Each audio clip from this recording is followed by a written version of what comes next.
I'm back with local author Diane Pirrone Gelman, and we've been talking about her mystery for You Were Strangers.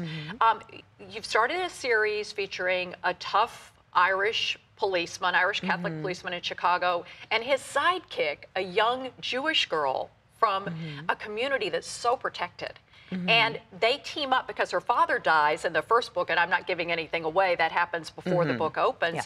But they stay together and continue solving mysteries in 1873 Chicago.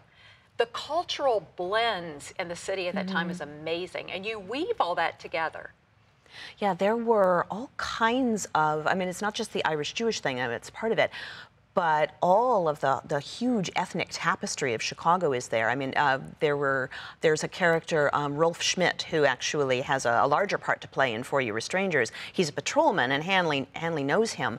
But they were rivals. The Irish community and the German community were both, they're kind of jockeying for dominance at this point. Who's going to be the most important in Chicago? It's before the Irish really take control. So that was an interesting dynamic to play with, where, you know, the Irish are still kind of sat on, and so are the Germans, and who's going to kind of come out on top. And you've got the Yankee blue bloods still trying to run everything, and then you've got the Jewish community, which is the assimilated Jews, and then the non-assimilated, more Eastern Orthodox Jews, and they don't always get along. They're not always friends. Your book, it kind of took me back to the You Were There series that some of us older folks may remember when we were young, because you really do feel like you're crunching along in the ashy mud, because there's still ash in the air from the fire months before.